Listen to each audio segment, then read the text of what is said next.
8월 5일 아침 저희들에게 주신 하나님 말씀 사도행전 8장 4절로 8절까지 말씀입니다.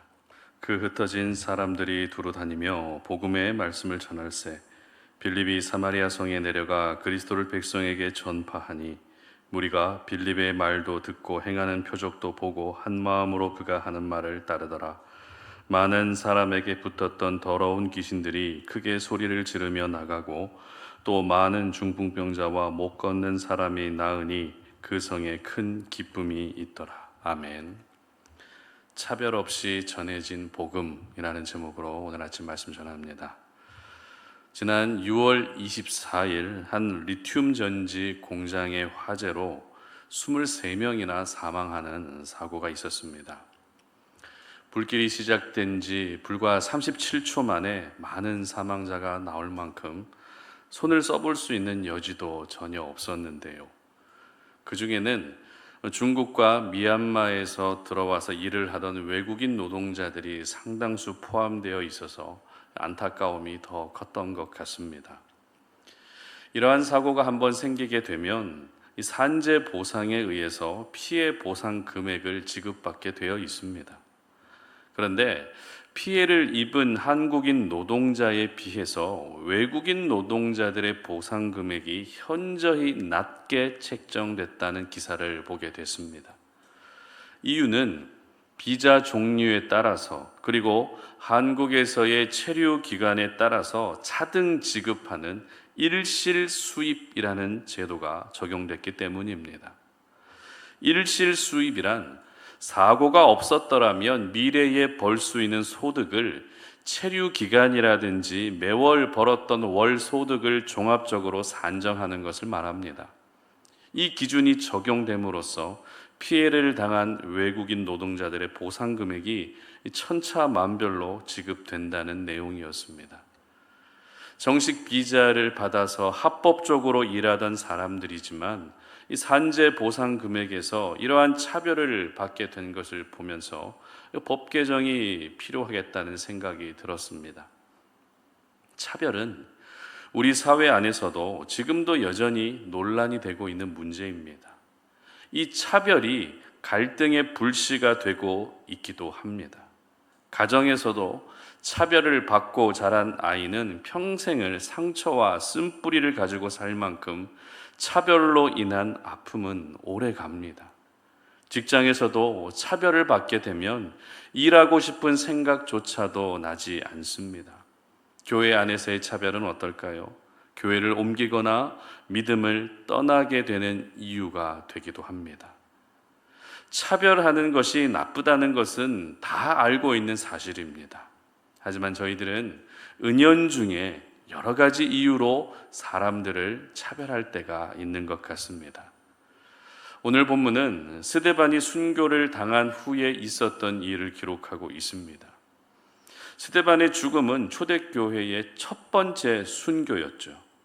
분명 베드로가 말씀을 전했을 때에는 3,000명이 세례를 받고 5,000명의 남자가 믿음을 갖게 되는 놀라운 열매가 나타났습니다.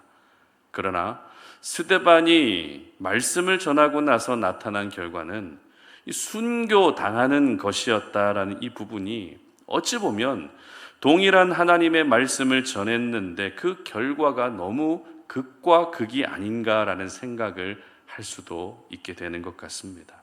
하지만 그렇지 않다라는 것을 보여주는 말씀이 바로 오늘 본문입니다. 왜냐하면 베드로가 전한 말씀을 듣고 믿음을 갖게 된 수천 명 혹은 수만 명의 사람들은 거의 대부분 예루살렘 안에 살고 있던 사람들이었지만 스데반의 순교로 인해서 성도들이 흩어지게 됐고 그 흩어진 것이 계기가 되어 사마리아와 땅끝까지 복음이 전해질 수 있었기 때문입니다. 따라서 베드로의 사역이든 아니면 스데반의 순교든 이 모든 일들은 예수님께서 약속하신 예루살렘과 온 유대와 사마리아와 땅끝까지 이르러 내 증인이 되리라는 그 말씀이 성취되어져 가는 과정이었던 것입니다. 우리 하나님은 그 약속을 지키시기 위해서 베드로의 설교 사역도 사용하셨고 스데반의 순교도 사용하셨던 것입니다.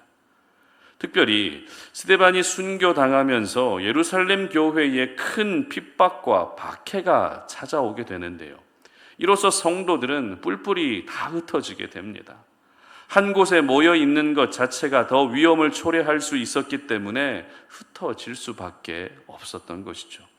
이때 흩어진 사람 중에는 누가 있었습니까? 7 집사 중에 빌립 집사도 있었습니다. 빌립이 선택한 지역은 바로 사마리아라고 하는 지역이었습니다. 그런데 사마리아는 우리가 이미 살펴본 것처럼 유대인들이 경멸하고 있던 사마리아인들이 모여 살던 지역이었다는 것입니다.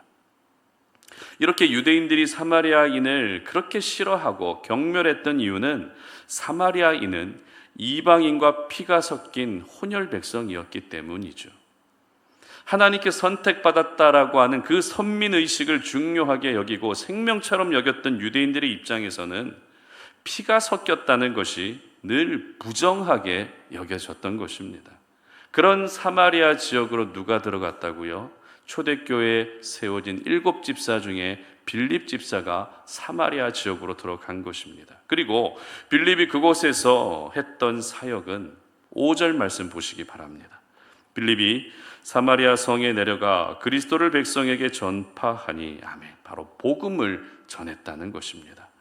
그리고 그 복음의 역사는 7절 말씀을 보게 되면 많은 사람에게 붙었던 더러운 귀신들이 크게 소리를 지르며 나가고 또 많은 중풍병자와 못 걷는 사람이 나으니, 아멘. 귀신이 떠나가고 중풍병자가 낫게 되고 걷지 못하던 사람들이 걷게 되는 치유와 회복의 역사가 그 사마리아 땅에 나타나고 있었던 것입니다. 그리고 무엇보다 사마리아 성에 큰 기쁨이 넘치는, 다시 말해 영적인 분위기가 바뀌는 역사까지 나타났던 것입니다. 이것이 바로 빌립이 전한 복음의 능력이었고 복음의 열매였던 것입니다. 이 정도 결과와 열매가 있었다는 것을 세상의 논리와 세상의 관점으로 보면, 그래도 빌립이 복음 전할 지역을 참 선택 잘했구나, 이렇게 생각할 수 있습니다. 하지만 앞서 말씀드렸던 것처럼 사마리아라고 하는 이 지역을 콕 집어서 처음 말씀하신 분이 누구셨습니까? 바로 우리 예수님이시라는 것입니다. 그러니까 사마리아 지역을 애초에 선정한 사람은 빌립이 아니라 예수님이셨다는 것입니다. 빌립은 그저 예수님의 말씀에 순종했을 뿐이고 그 결과가 엄청난 열매로 나타났던 것입니다. 저희들은 오늘 많고 많은 지역 중에서도 유대인들에게 멸시를 받던 사마리아라고 하는 특정 지역을 예수님이 선정하셨고, 또 빌립이 그곳에서 복음을 전하는 것을 보며 복음은 절대 차별이 없다는 것을 기억할 수 있어야 됩니다. 지금까지 차별받으며 살아온 사마리아 사람들이지만 우리 예수님은 그들을 차별하지 않으셨습니다. 오히려 그들을 더욱더 특별하게 대우해 주셨습니다. 그래서 더 많은 기적을 경험하게 하셨고 사마리아 성의 영적인 분위기까지 바꾸어 주셨던 것입니다. 그러므로 복음은 차별이 없다는 것을 기억하시면서 언제나 복음적 삶을 살아야 하는 저희들 역시 누군가를 차별하지 않는 그런 삶을 살 수 있어야 됩니다. 나도 모르게 내 안에 숨겨져 있는 차별의 습관을 끊어버리고 모든 사람을 차별 없이 대하는 성숙한 모습을 우리가 갖출 수 있어야 하는 것입니다.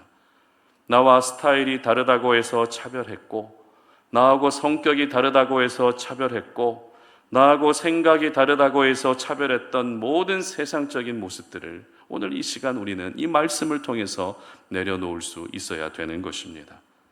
내가 보기에 상대방의 연약함이 보인다면 그 사람이 나를 볼 때에도 연약함이 보일 수밖에 없습니다. 왜냐하면 모든 사람은 예외 없이 연약함을 가지고 있고 부족함을 가지고 있기 때문입니다. 한마디로 똑같은 처지에 있기 때문에 차별할 상황이 아니라는 것입니다. 그러므로 복음은 차별이 없다는 것을 기억하시며 여러분 모두가 차별 없는 복음적 삶을 살아낼 수 있으시기를 바랍니다. 특별히 사도행전 6장부터 8장까지 내용을 보게 되면 6장에서는 7 집사가 뽑히는 장면을 기록하고 있습니다. 그리고 7장에서는 스데반 집사님의 사역을 기록하고 있고, 또 8장에서는 빌립 집사님의 사역을 기록하고 있습니다. 분명 예수님의 제자인 사도들을 중심으로 복음이 전해졌고, 사도들을 중심으로 초대교회, 예루살렘 교회가 세워졌습니다. 그런데 스데반과 빌립과 같은 집사님들의 행적을 이렇게 많은 분량을 할애해 가면서까지 기록하고 있다는 것은 초대교회의 부흥과 성장의 동력이 바로 평신도들의 헌신과 수고와 열정에 기인한 것이었다라는 것을 보여주고 있습니다. 사도들만의 힘으로 가능한 일이었다면 굳이 스데반과 빌립을 언급할 필요가 없습니다. 그러나 하나님의 나라는 어떤 몇몇 사람에게 집중되는 방식으로 확장되어 가는 것이 아니라 자신의 자리에서 함께 수고하며 나아갈 때 확장되어 가는 것입니다. 그러므로 차별이 없는 복음적 삶을 살아가는 것과 동시에 하나님의 나라와 주님의 몸된 교회를 위해 여러분 한 분 한 분이 더 많이 기도하시고 더 많이 수고할 수 있었으면 좋겠습니다. 그리고 그 수고의 현장에서도 차별 없이 복음적으로 예수님의 마음을 가지고 살 수 있었으면 좋겠습니다. 우리 하나님은 여러분들의 아름다운 수고를 반드시 기억해 주십니다. 결코 여러분의 수고가 헛되이 돌아가지 않게 하십니다. 바라기는 오늘도 차별 없는 이 복음의 은혜를 깊이 묵상하시면서 차별 없이 행할 때 나타나는 복음의 놀라운 능력을 경험하는 그런 하루가 되시기를 주님의 이름으로 축복합니다. 함께 기도하겠습니다. 참 좋으신 하나님, 우리에게 주신 생명의 말씀을 오늘 기억하며 하나님이 허락하신 이 하루를 살아가고자 합니다. 복음은 차별이 없다는 것을 기억합니다. 하나님의 은혜는 차별이 없다는 것을 기억합니다. 그렇기 때문에 오늘도 우리가 차별 없는 복음 때문에 내가 구원받았다는 사실을 기억하며 나도 역시 차별하지 않는 그런 성숙한 하나님의 사람으로 살아가게 하여 주시옵소서. 내 안에 나도 모르게 뿌리 내리고 있는 차별하는 습관을 오늘 이 말씀에 의지하여 모두 끊어버리기를 원합니다. 모든 이들을 바라볼 때마다 하나님의 마음을 가지고 하나님의 시선을 가지고 그 한 영혼 한 영혼들을 차별 없이 대할 수 있는 믿음의 사람들 될 수 있도록 도와주시옵소서. 그래서 우리 삶 가운데에도 놀라운 복음의 능력이 나타나게 하여 주시옵소서. 감사드리며 예수님의 이름으로 기도드립니다. 아멘.